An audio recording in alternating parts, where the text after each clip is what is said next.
هقولك على أخطر طعنة في الشغل. طعنة ما تتكتبش في خطاب ومع كده توجع قلب وتكسر بني آدم. دي اسمها قطع الأرزاق الناعم. أنا مش بحكي عن فصل رسمي ولا رسالة إنهاء خدمة. أنا بحكي عن قرارات صامتة ناعمة بتتسلل من باب الإدارة، تتلطى بعبارات زي إجراءات إدارية، سياسات داخلية، وتسيب وراها قلوب مكسورة ومسارات شغل مطفية. مش كل فصل بخطاب، أحيانا الفصل يحصل وانت لسه على كرسيك.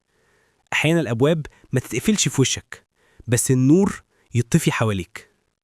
خليني أرسمها لك في لقطات سريعة. لقطة واحد اسمه محمد قضى 3 سنين يستنى ترقية مستحقة.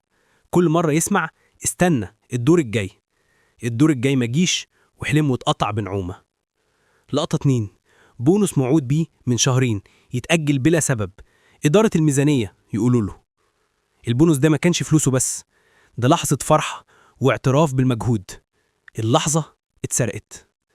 لقطة 3 تدريب مهم مهموم بيه ومؤهل ليه. ملكش دور السنة دي لستة؟ لأ، هو حيطة مبنية في وش مساره. لقطة 4 واحد غير الكفء يمسك فريق، مجاملة صغيرة تهد معنويات مجموعة كبيرة. البسمة تختفي والنتيجة تنحدر. دي مش إدارة حكيمة، دي مش مرونة، دي طعنات ناعمة تقتل حلم، تسرق لحظة وتحرق شغف. اسمعني كويس، لما نمنع ترقية مستحقة احنا مش بندير موارد، احنا بنقتل حلم بناه صاحبه بسنين. لما نأخر مكافأة من غير سبب احنا مش بنحافظ على الميزانية، احنا بنسرق لحظة فرح.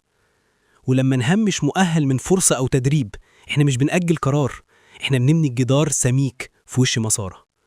ولما نسلم فريق اللي مش كفء احنا مش بنجامل شخص، احنا بنكسر ظهور ناس كتير.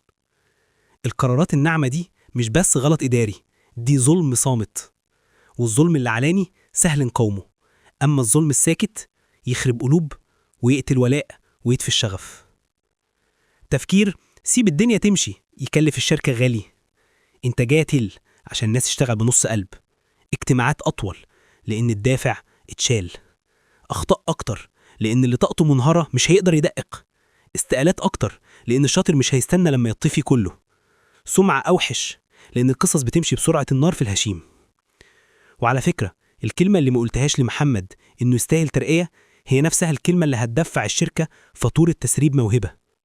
واللحظة اللي خدنا فيها بونص عشان ميزانية هي نفسها لحظة بدء انهيار ولاء. طيب نعمل إيه؟ لو أنت مدير أو صاحب قرار اسمعني مني المفاتيح دي والله تفرق.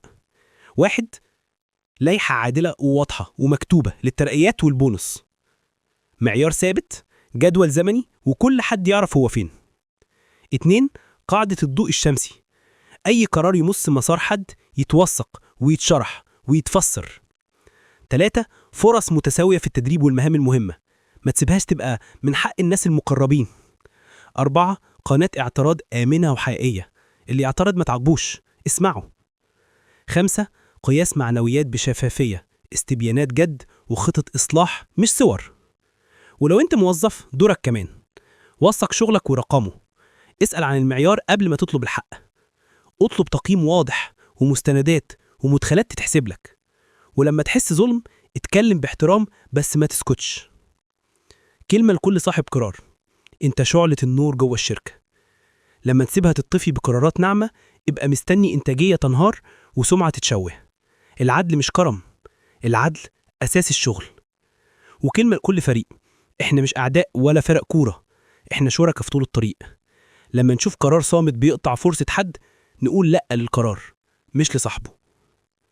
هسيبك مع 4 جمل تتقال وتتعلق جوه كل ميتنج من غير تشنيصا، نقيل بالمعيار مش بالقرب. الحق مش مجاملة، الحق نظام. الشفافية تأمن القرار، السكوت يعمل فوضى. ومش كل فصل بخطاب بس كل عدل ليه إمضة. ونفسي نمضي من النهاردة. الحلقة لو لمست قلبك اكتب في الكومنتات، هل عشت قرار ناعم قطع رزقك وانت على شغلك؟ احكي قصتك باحترام ومن غير أسماء، ممكن كلماتك تنقذ حد تاني. ولو مدير بيسمعنا التزم بخطوات العدل من النهاردة. اعمل لايك وشير لفريقك وصاحب القرار في الشركة. وما تنساش تابعنا كل أسبوع، حكاية ترد القلب لحقه وترجع الشوق للمعناه. مش كل فصل بخطاب، بس كل عدل بإمضة، ونفسي نمضي من النهارده.